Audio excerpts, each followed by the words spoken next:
నా పేరు MP Gopalarao, Andhra Pradesh employees union 1104 రాష్ట్ర ప్రధాన కార్యదర్శిని. మరి నిన్న గుణదల హెడ్ క్వార్టర్లో ఏపీ రాష్ట్రంతో కలిపి అన్ని ప్రాంతాల నుండి, అన్ని జిల్లాల నుండి కూడా మా ప్రతినిధులతో కేంద్ర కార్యవర్గ సమావేశం ఏర్పాటు చేయడం జరిగింది. మరి అందులో కీలకమైన నిర్ణయాలు కూడా తీసుకోవడం జరిగింది. గత ప్రభుత్వాల్లో మా హక్కులు కాలరాసి ఏవైతే ఇబ్బంది పెట్టారో కూటమి ప్రభుత్వం వచ్చాక వాళ్ళు ఇచ్చే హామీలన్నీ కూడా నెరవేరుస్తారని ఆశతో దాదాపుగా 11 నెలల నుండి కూడా ఏది చూసాం.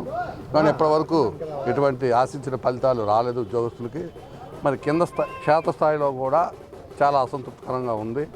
మరి ఇవన్నీ కూడా యాజమాన్యం మాకు ఎన్నిసార్లు దఫదఫాలుగా చర్చలు జరిపినా సరే ఫలితాల రూపంలో రావట్లేదు. ప్రభుత్వం అయినా జోక్యం చేసుకుని ఈ మీడియా ద్వారా మరి యాజమాన్యానికి డైరెక్షన్ ఇచ్చి కొంత న్యాయమైన మా డిమాండ్లు తీసుకొస్తారని ఆశతో ఉన్నాం. అందులో ప్రథమంగా మరి 3 డిఏలు అంటే పెండింగ్ ఉన్నాయి. ఇంతవరకు డిఏలు రిలీజ్ కాలేని పరిస్థితి. మరి విద్యుత్ రంగంలో ఎప్పటివరకు కూడా మా డిఏలు మా యాజమాన్యమే రిలీజ్ చేసేది.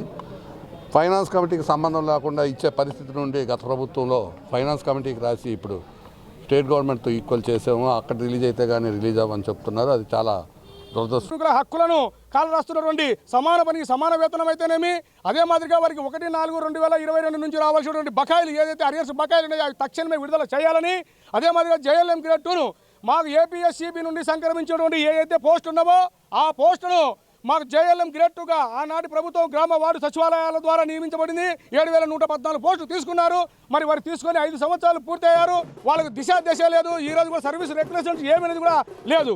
మరి ఇన్ని రోజుల నుంచి మేము 5 సంవత్సరాల నుంచి అడుగుతూ ఉంటే ఈ రోజు కూడా మేనేజ్మెంట్ పరిష్కరించే పరిస్థితులు లేదు.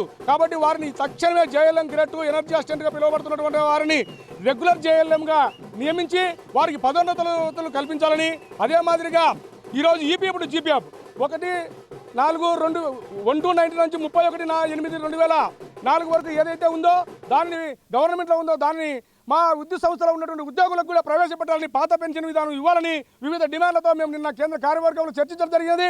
మరి ఆ కార్యవర్గంలో కూడా ముక్త కంఠంతో ఈరోజు మేనేజ్మెంట్ వ్యవహరిస్తున్నటువంటి తీరును గర్హించడం జరిగినదని తెలియజేస్తూ రాబోయే త్వరలోనే అన్ని జిల్లాల పర్యటనలు చేసి వెంటనే కార్యాచరణ రూపొందించాలని నిర్ణయం తీసుకోవడం జరిగిందని తెలియజేస్తున్నాం. Thank you very much. సానా కృష్ణయ్య, ఆంధ్రప్రదేశ్ ఎలక్ట్రిసిటీ ఎంప్లాయీస్ రాష్ట్ర అధ్యక్షులు.